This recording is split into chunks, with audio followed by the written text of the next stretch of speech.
Yo, what is going on, everybody? It's your boy Gripper back here with another video for you guys today. And in this video, we're going to be going over the top 5 most valuable in 2022 Topps Allen and Ginter.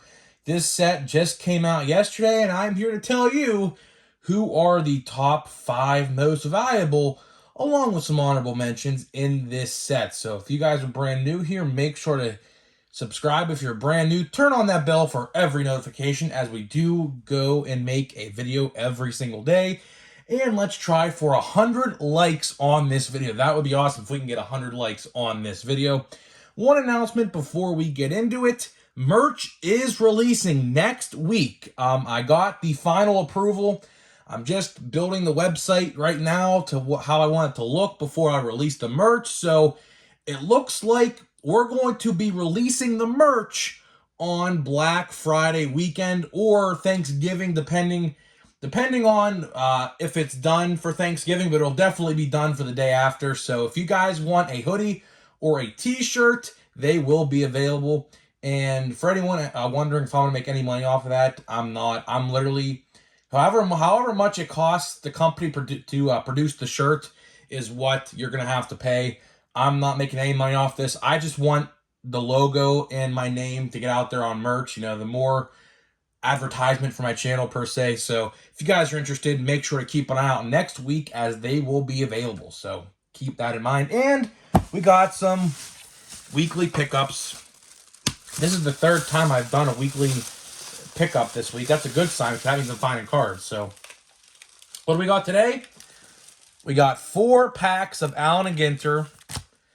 And we got a hobby box. I paid, as you see, $120 right there, $119.99. So I paid $120 for this box, and we're going to be opening it periodically, as you guys know we do with every other box. We have a lot of hobby boxes to get open before Series 1 next year, guys. I don't know if we're going to be able to get them all done. I have like 5 different hobby boxes, maybe 6, that have to get open before Series 1 next year. We might, if it comes down to it, start opening like 3 packs a day, if it comes down to it, because I want to open all of these in time for Series 1 next year, so we'll see if that happens, but I doubt it will. So we're going to open a pack of Allen & Ginter in this video, just to celebrate the new release. I was going to buy a pack of Cosmic Chrome just to see what it was about, but my local card store owner did not sell the packs individually this time around, because I think he only got like 6 boxes in, so he just did not sell them individually this time around. So with that out of the way, let's talk about Allen & Ginter now. Allen & Ginter came out yesterday. If you got your hobby boxes, let me know how well you did. Some people in yesterday's video commented what they got. Someone said they got 3 relics and things like that. So if you opened a box yesterday, let me know how your luck was and what you got. So in today's video, we're going to be going over the top 5 most valuable, as we do for every release. In tomorrow's video, we're going to be doing Cosmic Chrome, so if you guys are interested in that, that is tomorrow's video. We'll be going over the top 5 most valuable in Cosmic Chrome, because I know that will probably spark a lot of interest as well. So let's start out with the honorable mention, and my honorable mention is Wander Franco for this set. I did not include Seiya Suzuki and Hunter Green as the honorable mentions. I figured I only should do one because it's only right. You know, there's a lot of good rookies in this set. I'm not taking anything away from Seiya Suzuki and or Hunter Green. They're both very good players in their respectable positions and their teams. So, you know, I can't give everyone a spot on this list, unfortunately, or else I would. But, you know, I am going to just, you know, put one honorable mention because I think that's right. And the honorable mention in this one is Wander Franco. I put him in the honorable mentions because of how many games he missed this year, and his hype kind of dipped down compared to all the other people we're going to talk about in this list. You know, Wander had I'm not going to say he did well. I think he batted like, what, 283, something like that. He didn't play bad by any means. It's just he just missed a lot of games. So who's to say maybe in a full season that batting average may have gone down, or hey, maybe even would have gone up. Who knows? But, you know, I have to put him in the honorable mention because I think that is the right place for him on this list with this stacked lineup. So let's get into the top 5 now. So I got 5. Number 5 came in second place in the AL Rookie of the Year vote, Stephen Kwan of the Cleveland Guardians. Stephen Kwan is drawing a lot of interest from a lot of people in the hobby now. Stephen Kwan finished second in Rookie of the Year voting, right behind who we're going to talk about in this video. You already know what we're going to talk about, obviously, but Stephen Kwan, great player for the Indians. I didn't really know who he was until this year, until he started performing really well for the Indians, or I should say Guardians. I still call them Indians sometimes. It's just the nature of habit at this point. But I think Stephen Kwan will be great for years to come with them. He's not going anywhere. Cleveland has a very, very good team, and they're going to be contenders for quite a while, especially with this expanded playoff thing now they got going on. I think Stephen Kwan will be a leader in the forefront of the Indians, or I should say Guardians. I slipped up again, but the Guardians playoffs. I think the Guardians will make the playoffs a lot of years with Stephen Kwan on that team. So I think you guys should get on the Stephen Kwan hype train. If you already are not, I think you should, and he is in this set. Now let's talk about number 4. It's my man, my Pittsburgh Pirate, Oneil Cruz. Oneil Cruz, as you guys know, probably seen a lot of Twitter and Instagram posts from Major League Baseball this year about Oneil Cruz. Every stat he could have broken was literally broken, including the hardest hit baseball in the StatCast era and the hardest thrown ball in the StatCast era. I think he's up there somewhere in how fast he rounded the bases too. He's in like the top 3, I think, in that category as well. Oneil Cruz has the most pop in anyone's bat I've ever seen. Oneil Cruz is like 6 foot. What is he? I think he's like, what, 6'8"? No, 6'9", something like that. I think he's almost 7 foot or something like that. Oneil Cruz is a literal giant. I have seen him play a couple times in person. First game I ever went to when he was on the Pirates, he had a home run, which I thought was incredible. I looked down for 1 second, heard the crack of the bat. Next thing I know, the ball is already in the right field seats on the Clemente wall. Oneil Cruz is going to be a great player for the Pirates, a very, very good player for the Pirates. He has been the power bat the Pirates have been looking for a very long time. And don't sleep on the Pirates, guys. I'm telling you, the Pirates next year, apparently they had a town hall meeting the other night in Pittsburgh, and their goal is to win 83 games next year. As you guys know, they went 62 and 100 this year. So they're looking for some great improvement next year. And I think next year, there's going to be some great rookies that come up with the Pirates who are going to be an update next year. One of which, keep an eye out for this name in the National League Rookie of the Year vote next year, Endy Rodriguez, a switch-hitting catcher who has just absolutely destroyed the minor leagues this year. He will be on the Pirates roster some point this year. So there's my early NL Rookie of the Year vote next year for the Pittsburgh Pirates. Endy Rodriguez, keep a name with that. But Oneil Cruz, if you guys aren't collecting Oneil Cruz, I think you definitely should already. He is amazing. He's going to be a very good player. Next year, I predict he's going to hit 40 home runs. He would have hit 43 this year if he was up the whole year, but of course, the Pirates manipulated his service time, so that's that. But next year, unless he has an injury, he will be playing the full 162 games. Now let's get into number 3. We got Bobby Witt Jr. Bobby Witt Jr. is very collectible in this hobby. He will be the face of the franchise for the Kansas City Royals, if not already. I mean, you got Salvador Perez on that team, you got other players, but Bobby Witt Jr. is going to be the leader of the next generation of the Kansas City Royals.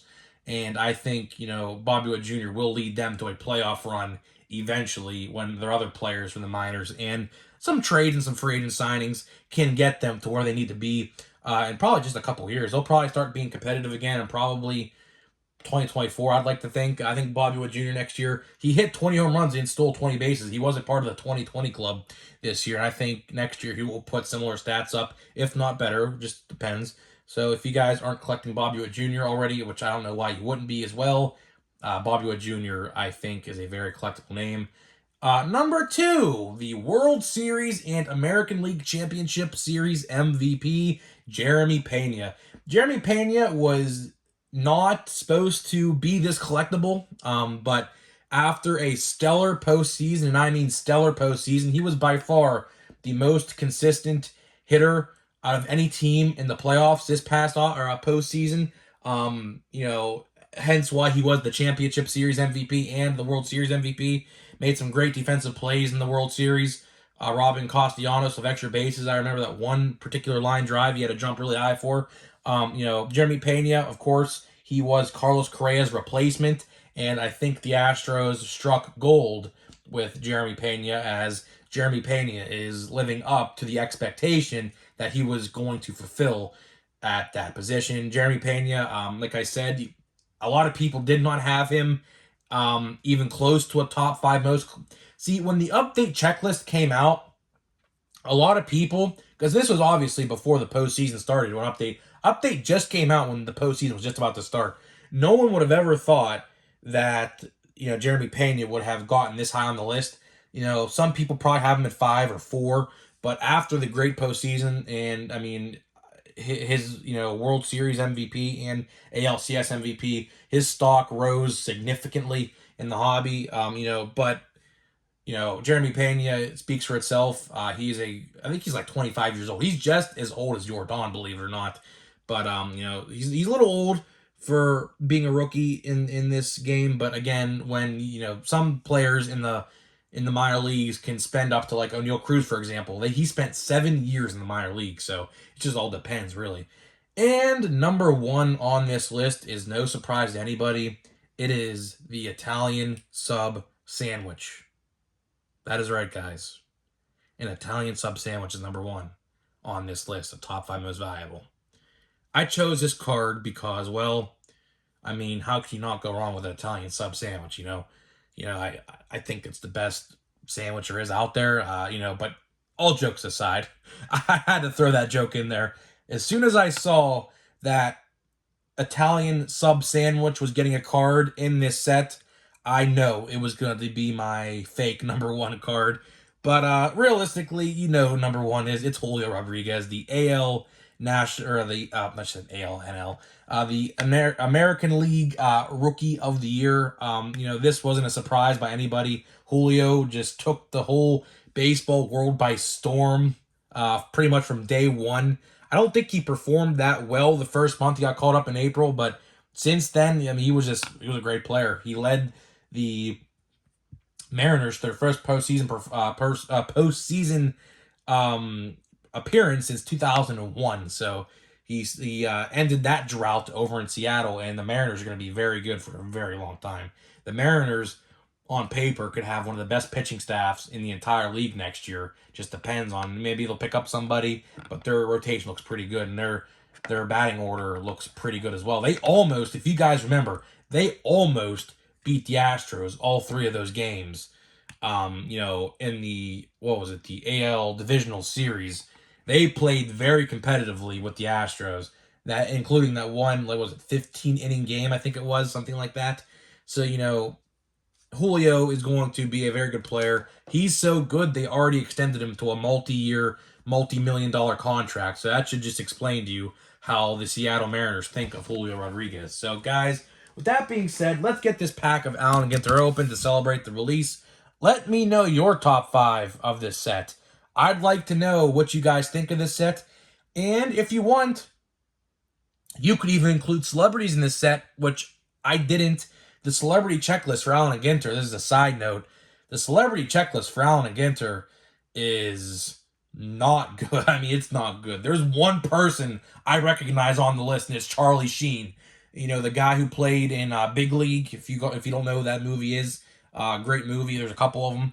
And, you know, that's the only celebrity I recognize from the set. There's one football player in there as well, but aside from that, the celebrity checklist this year was awful.